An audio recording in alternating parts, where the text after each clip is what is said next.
Kita memasuki bagian yang kedua, hoax atau berita bohong.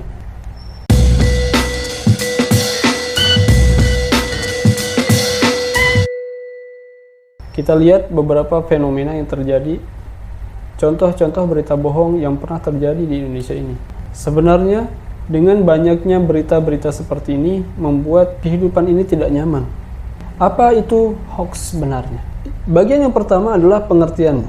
Hoax adalah berita bohong.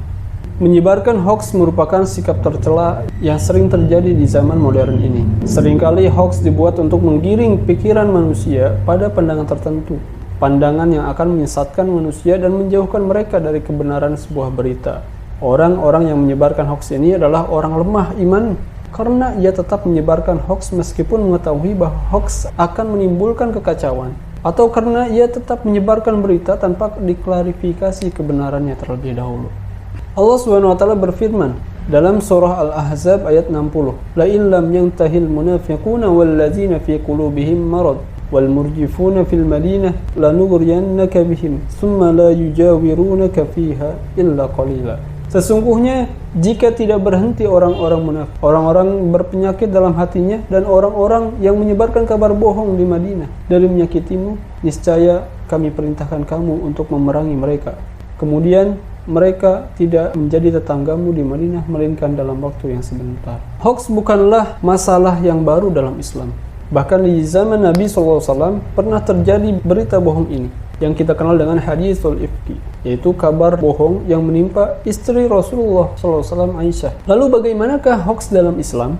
Sudah sangat jelas sekali Islam itu melarang menyebarkan berita bohong, karena dengan adanya berita-berita bohong ini akan menimbulkan banyak permasalahan di masyarakat. Di antaranya adalah, yang pertama, menyebabkan kepanikan di masyarakat. Ketika mendengar sebuah kabar, harusnya masyarakat membaca dan memahami kabar tersebut sebelum menyebarkannya, diklarifikasi terlebih dahulu. Akan tetapi di era media sosial itu sangat mudah sekali berita tersebut di-share, sehingga trending topik kabar-kabar yang tidak jelas, kabar-kabar yang meresahkan. Lalu yang kedua, karena hoax ini meretakkan hubungan masyarakat.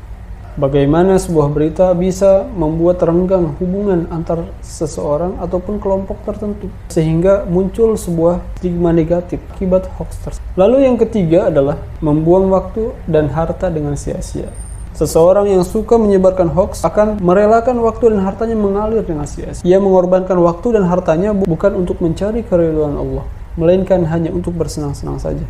Akibatnya, dengan hoax ini, habislah waktunya, habislah hartanya hanya untuk berita-berita yang tidak berfaedah. Yang keempat, hoax ini dibenci oleh Allah.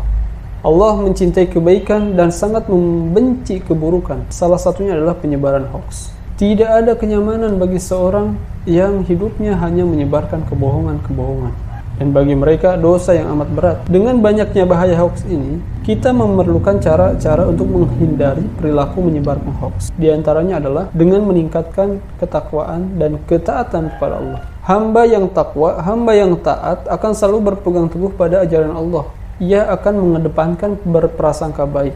Ia akan mengedepankan mengklarifikasi sebuah berita, sehingga tidak mudah untuk menyebarkan. Lalu yang kedua adalah menyaring informasi.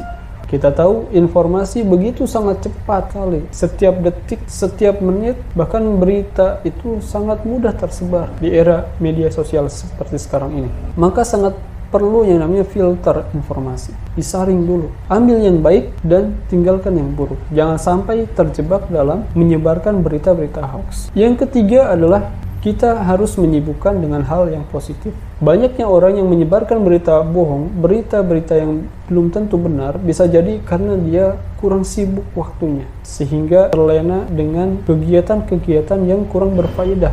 Akhirnya dia menyebarkan berita-berita hoax. Nah, itulah tadi penjelasan mengenai sikap tercela yang namanya hoax. Kita akan lanjutkan pada part selanjutnya, yaitu tentang adu domba.